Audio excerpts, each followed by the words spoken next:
warahmatullahi wabarakatuh. Alhamdulillah, wassalatu wassalamu ala rasulillah, wala hawla wala quwwata illa billah. Allahumma sholli ala sayyidina Muhammad ibn Abdillah, wala hawla wala quwwata illa billah. Amma ba'du. Jamaah silaturahmi Idul Fitri saking Kebumen ya. Jadi dulu sering ngatas di Sumberjo gitu. Tapi tokohnya sing sepuh-sepuh pun alhamdulillah. Ini Mbak Sepuh nonton. Belajarnya campur Pak. Oh iya ya. Alhamdulillah Bapak Ibu jamaah silaturahmi Idul Fitri dari Kebumen yang saya muliakan, yang saya hormati. Mudah-mudahan kita selalu dirahmati oleh Allah Subhanahu wa Ta'ala. Saya dan seluruh keluarga saya sangat mengucapkan syukur alhamdulillah, terima kasih Bapak Ibu mau ngendangi, Bapak ngendangi, mau melihat rumah saya seperti ini. Oleh karena itu saya sangat berterima kasih. Mudah-mudahan silaturahmi kita ini menjadi silaturahmi yang diterima oleh Allah Subhanahu wa Ta'ala. Bapak Ibu, halal bihalal seperti yang kita lakukan selama ini adalah sesuatu yang berhukum wajib. Sekali lagi, yang hukumnya wajib bagi orang yang bertobat kepada Allah, karena tobat itu perintah Allah, perintah Rasul. Bagi orang yang berdosa bahkan harus cepat-cepat bertobat kalau ingin cepat-cepat dapat surga. Wasyari'u ila maghfiratin min rabbikum wa jannatin. Bercepat-cepatlah kalian untuk mendapatkan ampunan dari Tuhanmu dan mendapatkan surga. Mendapatkan surga harus melalui ampunan Allah. Ini memberikan pelajaran dan pemahaman kepada kita bahwa orang yang berdosa itu tidak mungkin masuk surga. Orang yang berdosa bisa masuk surga ketika sudah melewati ampunan Allah Subhanahu wa Ta'ala. Untuk mendapatkan ampunan itu wajib bertaubat. Nah, ada dua hal. Kalau dosanya itu langsung kepada Allah, cukup 3 saja syaratnya: berhenti, menyesali, dan tidak akan mengulangi.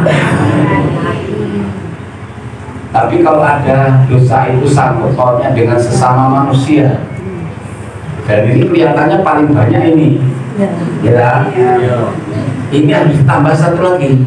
Di samping berhenti, menyesali, tidak mengulangi, harus ada klarifikasi.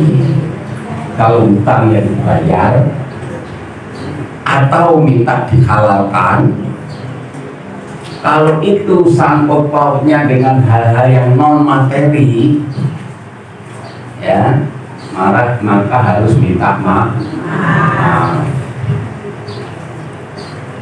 Qurannya mana? Bismillahirrahmanirrahim. Walladzina idza asabahum baghiyuhum yaqtasirun fajazaa'u sayyi'atin sayyi'atun mislah faman afa wa aslaha. Ini halal ini fa'ajru 'ala Allah. Siapa saja yang pernah disakiti, siapa saja yang pernah dizalimi, siapa saja yang dihancurkan hak martabatnya, dia halal untuk membalas.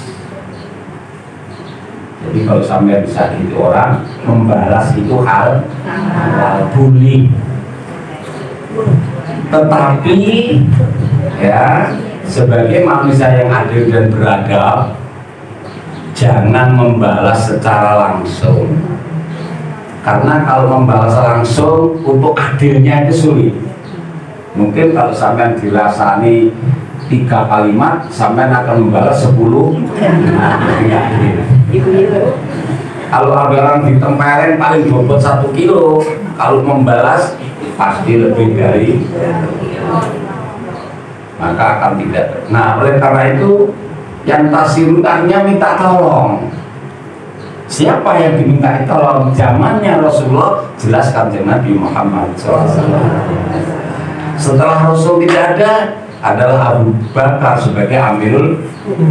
Setelah itu tidak ada, maka terus-terus. Nah, kita di Indonesia punya pemerintah.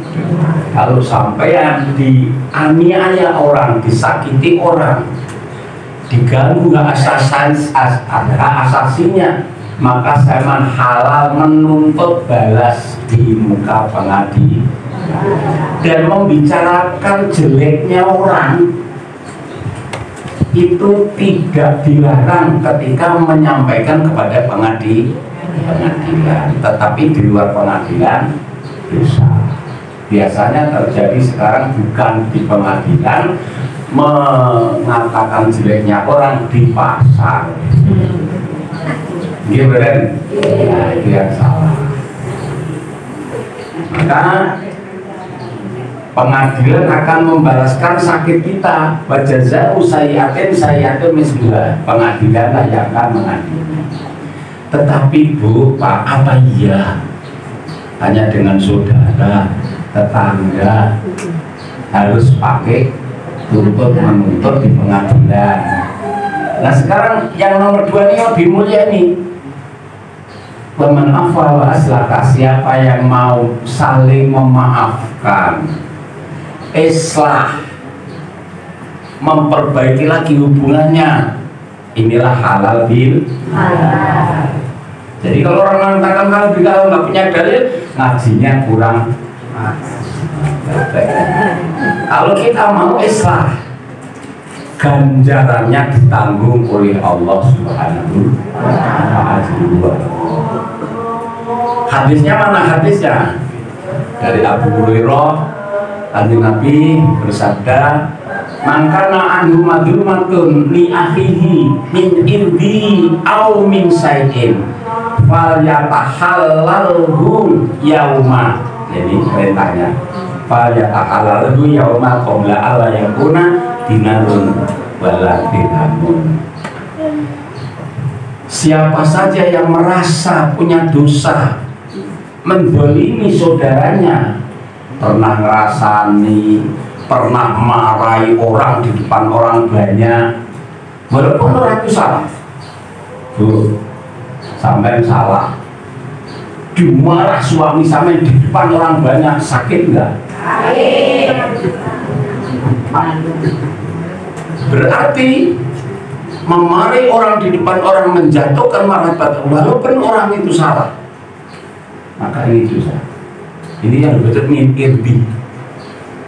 Irdi itu harga diri, harga dirinya dijatuhkan. Siapa yang pernah atau siapa yang merasa punya hutang, menjatuhkan harga diri saudaranya, atau merasa pernah mengambil harta bendanya, maka orang itu wajib minta halal. Fal yatahallalhul yauma, sekarang. Sekarang itu apa? Ini Mikobi alayatuna dinarun wala dirhamun, sebelum dinar dan dirham tidak berlaku lagi. Maksudnya apa? Sebelum mati kita harus minta. Kalau bisa dosa sekarang, minta sekarang. Tapi biasanya ya nggak benar lah. Oh, saya yang benar. Boleh besok, boleh lusa, boleh bulan depan, boleh tahun depan. Tetapi ketika tidak mau minta, ini berat. Dan orang itu mati.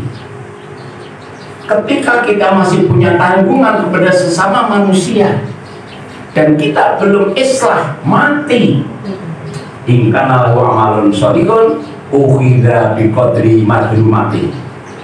Maka amal baiknya akan diambil, diberikan kepada orang yang pernah disakiti di dunia. Bagaimana kalau habis? Bisa jadi, ya, karena saking banyaknya orang yang disakiti, pahalanya habis.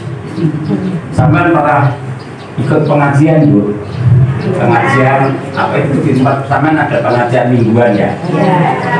Satu minggu ngaji sekali, ngerasanya orang 6 kali. Itu kalau ditimbang kira-kira banyak mana amalnya?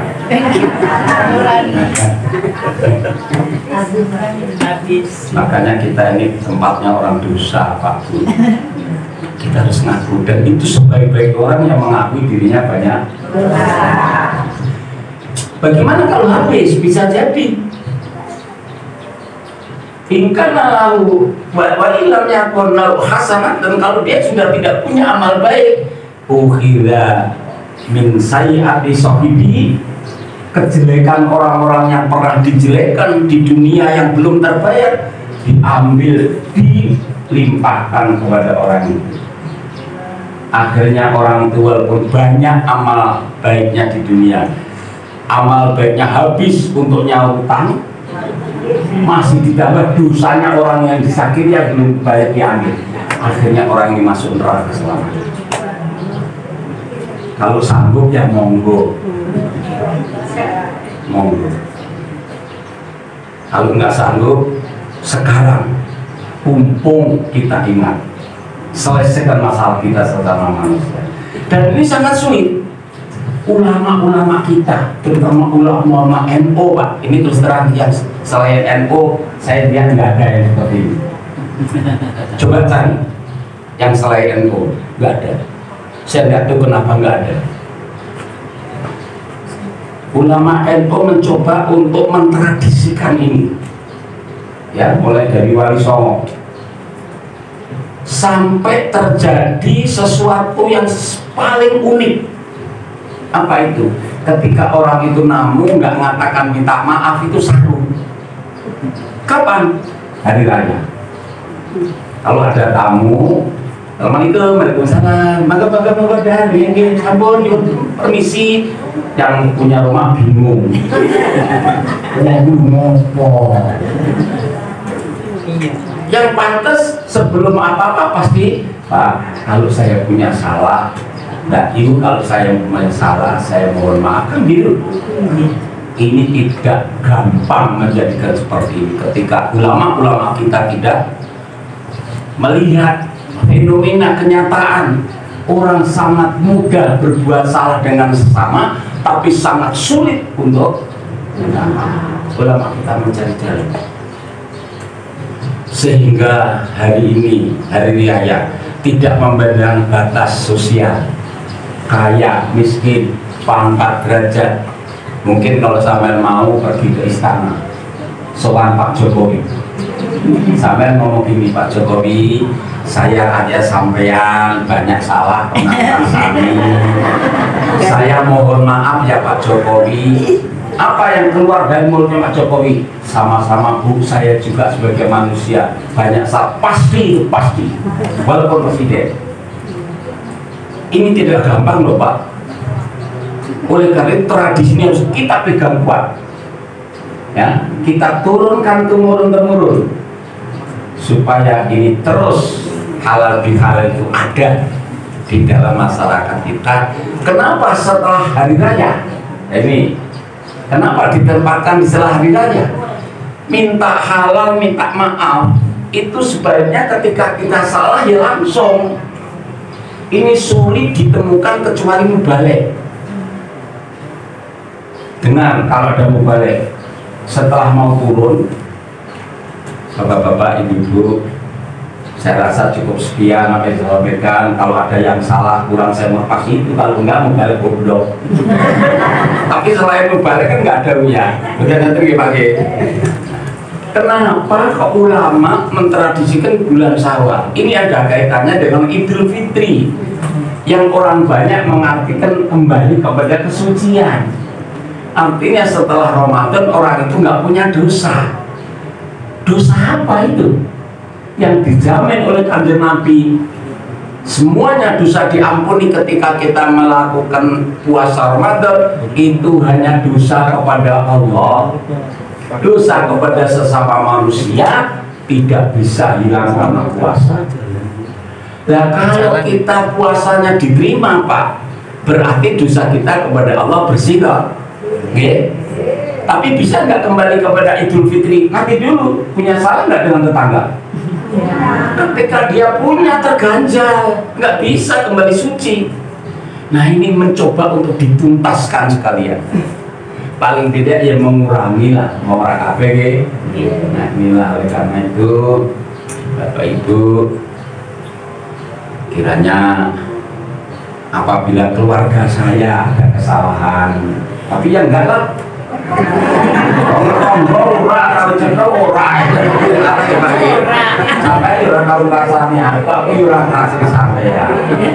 Tetapi yang namanya manusia Pak, kita harus akui tidak pernah lepas dari kesalahan walaupun satu biji bayi. Saya sekeluarga sudah melalui juru bicaranya Pak Kiai, saya terima kalau sampean. Begitu juga saya seluruh keluarga saya kalau ada kesalahan mohon maaf lagi Pak Kiai. Nah, kalau memang tidak masih ada lagi apa silaturahmi. Katakan Nabi, mansar rohu au yumida lahu umrohu au yusi'alahu rizqahu au yusi'alahu rizqahu falyattaqillah wal yasil rahimah. Siapa yang ingin umurnya panjang, rezekinya longgar, karena ini dua ini harus barengan Pak. Ya, rezekinya longgar tapi mati. Itu di sebelah kayak ada orang desanya sebelah kos, sebelah orang metro, pulangnya berat gitu. Rumahnya geribik, punya ladang 1 hektar tapi pinggir rawa Pak, nggak bisa pernah ditanami. Terus disilakan bikin bikin apa? Nggak cukup lama-lama dijual, mau pergi. Ditawarkan 75 juta, nggak ada yang nawar. Sampai 30 juta nggak ada yang nawar. Akhirnya ketendang tol. Dapat 1,5 miliar, begitu menerima mati. Lah iya, makanya minta umur panjang, rezekinya banyak. Karena walaupun umur panjang melaratnya setengah mati ya susah. Tapi ada kata kunci, falyattaqillah ini. Taat kepada Allah. Kenapa? Umur panjang nggak taat nggak ada gunanya. Rezeki banyak nggak taat malah maksiat. Nah, mintanya kita rezeki banyak, umurnya panjang, rezeki banyak, taat kepada Allah Subhanahu wa Ta'ala. Kuncinya bersilaturahmi. Bapak Ibu terakhir, anak-anaknya dididik agama ini. Oke, syukur kalau tidak pesantren. Pak, karena saya kalau ke pesantren nanti umumnya gimana? Ya saya khawatir sekarang banyak pesantren juga yang mengelola umum. Tempat sama tidak ada umumnya. Belum nanti buat ya karena tuntutan zaman. Ya. Kalau udah didekatnya ada pondoknya, di sini juga ada banyak tempat anak saya itu.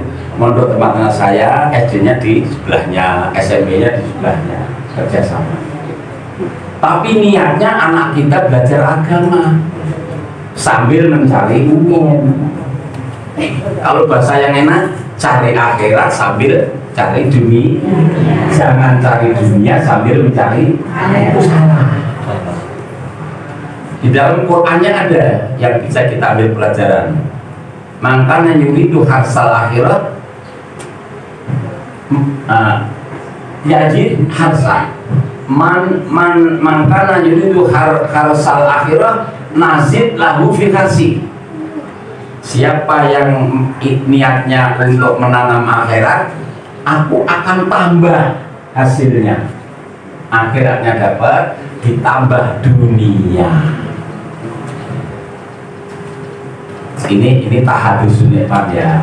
Sampai pernah melihat kiai umroh, tapi enggak ada. Padahal kami enggak, nyawa enggak, dagang enggak. Tapi kenapa rezekinya dicukupi? Itu yang sering saya jadikan contoh, Pak Yai kalau mau undang ya yang pincang itu ya. Kalau ini kecelakaan, Pak Muhayyam pulang dari pondok, pulang dari pondok, dirikan pondok, terus berjuang agama, hanya punya modal 1/4 hektar kebun karet. Dia tidak pernah panik, apalagi setelah kecelakaan. Muridnya sekarang banyak, mobilnya itu Alfa, harganya 1 miliar. Makan nggak pernah kekurangan. Saya tani enggak, dagang enggak, mobil saya Fortuner, istri saya cantik. Itu yang berharga. Ini saya katakan tahadus nikmat karena saya pernah mendengar, makan mondok, nanti makan apa? Sedih saya orang mendengar orang seperti itu. Dia seperti nggak pernah baca Al-Quran. Tapi orang karena kalau dunia, siapa yang hanya ingin mencari dunia, nukti minha, saya kasih sebagian. Tapi di akhirat, wa malahu fil akhirati nasib, dia punya bagian. Jadi kalau sampai di anak hanya ingin cari dunia, dia diberi, tapi hanya sebagian. Saya didik umum, nggak usah agama, biar jadi bupati. Begitu nyalon duitnya kurang, akhirnya jadi tim sukses, mending. Ya nggak jadi bupati nggak apa-apa, jadi tim mending. Dan ini banyak sekali. Oleh karena itu Bapak Ibu, mari anak-anaknya kita didik agama sambil mencari pondok ini yang jadi tentara banyak, jadi polisi banyak, jadi dokter banyak, jadi DPR banyak. Keluaran pondok pesantren, jangan khawatir. Terus terakhir ya, saya pesan kalau pondok milih pondoknya orang Ahlus Sunnah. Kalau nggak paham ya orang NU itu aja ya. Kenapa? Gini Bu, kita nanti setelah mati, kita ini kira-kira bawa dosa nggak kalau mati? Orang yang mati membawa dosa, dosanya sudah tidak bisa dikurangi melalui dirinya sendiri karena sudah mati. Amalnya soleh juga kurang banyak karena sudah mati, nggak bisa nambah. Amal bisa ditambah, dosa bisa diampuni ketika ada perjuangan orang yang ada di dunia. Orang itu belum haji, dihajikan, disodakoi, tapi kira-kira siapa yang mau? Tetangga tak mungkin. Ada nggak? Saya mau ngaji ke tetangga, ada nggak? Nggak ada.